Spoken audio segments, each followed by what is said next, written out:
ஓம் சிவாய. நாள் என் செய்யும் வினைதான் என் செய்யும் என நாடி வந்த கோழி என் செய்யும் கொடுங்கோட்டு என் செய்யும் குமரேசர் இரு தாளும் சிலம்பும் சதங்கையும் தண்டையும் சண்முகம் தோளும் கடம்பும் எனக்கு முன்னே வந்து தோன்றிடனே. உலகமெங்கும் வாழ்ந்து கொண்டிருக்கும் ஸ்ரீ ஸ்பிரிச்சுவல் ஜோதிடம் டிவி நேயர்களுக்கு சைதை ராஜாவின் அன்பான வணக்கங்கள். உங்கள் அத்துணை பேர்களுக்கும் எங்களது ஆங்கில புத்தாண்டு நல் வாழ்த்துக்களை தெரிவித்துக் கொள்கிறோம். இந்த எபிசோடில் வார ராசி பலன்கள் வாக்கிய பஞ்சாங்க அடிப்படையில் ஜனவரி 1, 2024 முதல் ஜனவரி 7ஆம் தேதி 2024 வரை உள்ளடக்கிய நாட்களுக்கு கிரகங்கள் எப்பேற்பட்ட பலன்களை வழங்கப் போகிறது என்பதை ஒவ்வொரு ராசியாக பார்க்கலாம் வாங்க. இந்த வாரம் முழுவதும் தேய்பிறை நாட்களை மிதுன ராசி காலபுருஷனுக்கு 3வது ராசி, மிருகசீரிஷம் 3-4 பாதங்கள், திருவாதிரை புனர்பூசம் 1, 2, 3 பாதங்கள் உள்ளடக்கியது. புத பகவான் ஆட்சி பெறும் வீடு. இப்பொழுது புத பகவான் 6ஆம் இடத்தில் அமர்ந்திருக்கிறார். அது மட்டும் இல்லை, சனி பார்வையில் வேறு இருக்கார். அப்போது இந்த ராசியில் பிறந்த அன்பர்கள் இந்த வாரம் கொஞ்சம் மந்திச்சு விட்ட மாதிரி இருப்பீங்க, டென்ஷனாக இருப்பீங்க. தேக ஆரோக்கியத்தில் அக்கறை தேவை. ஒரு பின்னடைவை சந்திக்கக்கூடிய அமைப்பு இருக்குது அப்படின்னு நம்ம சொல்கிறோம். இருந்த போதிலும் உங்களை பொறுத்தவரையிலையும் பணம் பல வகையில் பையை நிரப்பும். ஏன்னா இப்போ 11ஆம் இடத்தில் குரு பகவான் இருக்கிறார். சூப்பர். பணம் பல வகையில் பையை நிரப்ப போகிறது. எந்த குறையும் இல்லாமல் வாழ்க்கை நல்ல ஒரு சந்தோஷமாக இருப்பீர்கள். கணவன் மனைவி ஒற்றுமை, சந்தோஷம், குதூகலம் ஏற்பட போகிறது. உங்களை பொறுத்தவரையிலையும் நீங்கள் எதை தொட்டாலும் நீங்கள் சக்ஸஸ் பெறக்கூடிய ஒரு அமைப்பு இருக்குங்க. உங்களுக்கு 7ஆம் இடத்து அதிபதியே 11ல் இருக்கிறதாலே உங்களுக்கு பார்த்திங்கன்னா, அதுலேயும் செவ்வாயும் குருவும் பரிவர்த்தனை யோகத்தில் இருக்கிறதால வாழ்க்கை துணை அல்லது மனைவி மூலம் யோக பாக்கியங்கள் கிடைக்கக்கூடிய ஒரு வாரம். எப்படின்னா, அவங்க வேலை பார்க்குற இடத்துல ப்ரமோஷன் இன்க்ரிமெண்ட் கிடைக்கும். இல்லை அவங்களுக்கு பிறந்த வீட்டிலேருந்து லிக்விட் கேஷோ ஜுவல்ஸோ கொண்டு வரக்கூடிய ஒரு நிலை இருக்கும். இப்படி உங்களுக்கு இந்த ராசியில் பிறந்த அன்பர்களுக்கு இந்த வாரம் நிச்சயமாக அமக்கலமான ஒரு வாரம். முயற்சி ஸ்தானத்தை குரு பார்க்குறாரு. 2ஆம் இடத்து அதிபதி 3ஆம் இடம், 4ஆம் இடம், 5ஆம் இடம்னு போய் குரு பார்வையில் இருக்கிறதால குடும்பத்தில் நிம்மதி, சந்தோஷம், குதூகலம், நல்ல பணவரவு, பொருள் வரவு நிச்சயமாக இருக்கும். கம்யூனிகேஷன், பிபிஓ, சாஃப்ட்வேர், ஹார்ட்வேர், தபால் தந்தி இலாக்கா, கொரியர் சர்வீஸ், விளையாட்டு வீரர்கள், வீராங்கனைகள், நடன கலைஞர்கள், ஸ்டண்ட்டு கலைஞர்கள், பின்னணி பாடகர்கள், இசை அமைப்பாளர்கள், இசை வல்லுநர்கள், சினிமா மற்றும் தொலைக்காட்சி பிரிவில் பணியாற்றக்கூடிய நடிகைகள், டெக்னீஷியன்கள், எடிட்டர்கள், கேமராமேன்கள், புகைப்பட கலைஞர்கள் அத்துணை பேர்களுக்கும் வாய்ப்புகள் கதவை தட்டும். இந்த வாரம் ஒரு குறுகிய தூர பிரயாணம் நீங்கள் போயிட்டு வருவீங்க. அதனால் அனுகூலம். இளைய சகோதரர்களால் ஆதாயம். வெளிநாடு போகணும்னு நினைக்கிறவங்களுக்கு வெளிநாட்டிலிருந்து நல்ல தகவல் வரக்கூடிய அமைப்பு இருக்குது. எந்த முயற்சி எடுத்தாலும் அது ஒரு பெரிய வெற்றியை தேடித்தரும் என்று சொன்னால் மிகையாகாது. 4ஆம் இடத்தில் கேது பகவான் மாத்ருஸ்தானத்தில் இருக்கிறார். தாய்க்கு தேக ஆரோக்கியத்தில் அக்கறை தேவை. அவங்கள ஆஸ்பத்திரிக்கு அழைச்சிட்டு போக வேண்டிய சூழ்நிலை, செலவு பண்ண வேண்டிய சூழ்நிலை ஏற்படும். ஒரு சிலருக்கு இந்த வண்டி வாகனங்களை வச்சு பொழப்பு நடத்தக்கூடியவர்களுக்கு சவாரிகள் கிடைக்கிற மாதிரி கிடைக்கும். பாதியில் நின்று போய் பழுதாகக்கூடிய ஒரு நிலை.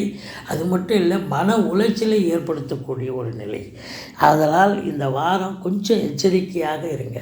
படிக்கிற பிள்ளைங்க நல்லா படிப்பாங்க, எந்த குறையும் இருக்காது. உங்களுக்கு பிபி சுகர் எகுரும். எப்படின்னாக்கா, வீட்டுக்கு மெயின்டெனன்ஸ்னு ஒன்று இருக்குது. அது வழக்கமாக நீங்கள் இந்த வாரம் என்ன பண்ணணுமோ, எது ரொம்ப எசென்ஷியலோ அதை மட்டும் எடுத்து செலவு பண்ணுங்கள்.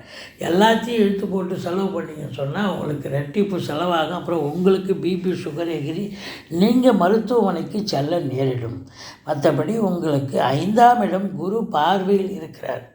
குலதெய்வத்தின் அனுகிரகத்தால் உங்களுக்கு எந்த ஒரு பிரச்சனை வந்தாலும் தலைக்கு வர்றது தலைப்பாயிட போகும். சீட்டாட்டம், ரேஸு, லாட்ரி போன்ற பிரிவில் அதாவது இன்ட்ரெஸ்ட் உள்ளவங்களுக்கு ரொம்ப சந்தோஷமாக இருப்பீங்க. அதே நேரத்தில் உங்களை பொறுத்தவரையிலையும் பார்த்தீங்கன்னு சொன்னால் பிள்ளைகளால் பெருமிதம் கொள்வீர்கள். உயர்கல்வி படிக்கிற பிள்ளைங்க நல்லா படிப்பாங்க.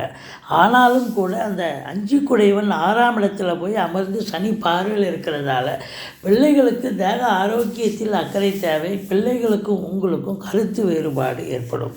மற்றபடி உங்களை பொறுத்தவரையிலையும் 7ஆம் இடம் என்று சொல்லக்கூடிய இடம் ரொம்ப சிறப்பாக இருக்குது. குரு பார்வையில் இருக்குது. திருமண வயதில் இருக்கும் இந்த மிதுன ராசி அன்பர்கள் கண்டிப்பாக திருமணம் கைகூடி வரும்.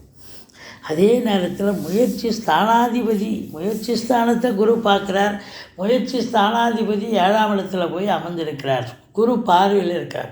அப்போது நீங்கள் எடுக்கின்ற எந்த முயற்சியும் பெரிய வெற்றி பெறும். அதுவும் வெளியூர் போகணும், வெளிநாடு போகணும், வேலைக்காக போகிறோம், உத்தியோகத்துக்காக போகிறோம் அப்படின்னா கண்டிப்பாக உங்களுக்கு நல்லது நடந்தே தீரும் அப்படின்னு சொல்லலாம்.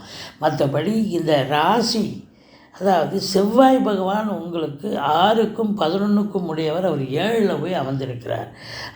7ல் போய் அமர்ந்திருக்கிறதால மனைவி வழி சொந்தங்கள் மூலம் கொஞ்சம் சின்ன சின்ன பிரச்சனைகள் வரக்கூடிய அமைப்பு இருக்குது.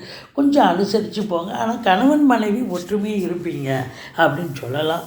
மற்றபடி இது நாள் வரைக்கும் 8ஆம் இடத்தில் இருந்து வந்த சனி பகவான் இப்போ 9ஆம் இடத்துக்கு வந்துட்டார். பாக்கிய சனி ஆகிட்டார்.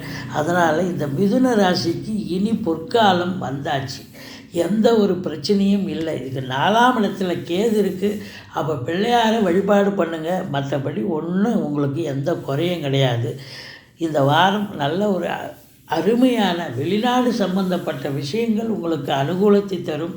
அல்லது நான் வெளிநாட்டுக்கு ஒரு டூராக போகிறேன், ஒரு ஆன்மீக பயணம், இன்ப சுற்றுலான்ற பேரில் போயிட்டு வர போகிறேன்னா தாராளமாக போகலாம். நல்லதே நடக்கும். மற்றபடி ராகு பகவான் உங்களுக்கு 10ஆம் இடத்தில் இருக்கிறதால தொழிலில் கேட்குற இடத்துல கடன் கிடைக்கும். அந்த கடனை வாங்கி தொழிலில் போடுங்க. தொழில் நல்லா அபிவிருத்தியாகும். நல்ல சம்பாத்தியத்தை 10ல் ராகு இருந்தாலே, இப்போ தொழில் ஸ்தானத்தில் ராகு இருந்தால் ரொம்ப பிஸி ஆகிடுவீங்க. நல்ல அன்னம் தண்ணி சொல்கிறது கூட சாப்பிட்றது கூட நேரம் இருக்காது. அந்த அளவுக்கு உங்களுக்கு பிஸியான இன்புட் இருந்தால் அவுட்புட் கிடைக்கத்தானே கிடைக்கும். அப்போ 11ஆம் இடம் குரு இருக்கார் அப்படின்னும்பொழுது அதனால் தொழிலால் உத்தியோகத்தால் நல்ல லாபம் சந்தோஷம் கண்டிப்பாக கிடைக்கும். மற்றபடி நீங்கள் ரெட்டிப்பு வருமானம் இந்த வாரம் உங்களுக்கு இந்த மிதுன ராசியில் பிறந்த அன்பர்களுக்கு, தொழில் செய்பவர்களுக்கு ரெட்டிப்பு வருமானம், உத்தியோகம் பார்க்குறவங்களுக்கு மன மகிழ்ச்சி. நான் ரொம்ப இன்வால்மெண்ட்டாக வேலை பார்த்து மேலிடத்தில் செல்வாக்கினை பெற்று சக ஊழியர்கள் பாராட்டினை பெற்று மன மகிழ்ச்சியோடு இருக்கக்கூடிய ஒரு காலகட்டம். மொத்தத்தில் பார்க்கும் பொழுது இந்த ராசி அன்பர்கள் பிள்ளையாரை வழிபாடு செய்யுங்கள். மற்றபடி உங்களுக்கு அதாவது சுக்கிரனுக்கு பெருமாளை சேவியுங்கள். ஸ்ரீரங்கம் பெருமாளை சேவியுங்கள். வாழ்க்கை வளமோடும் நலமோடும் அமையும்.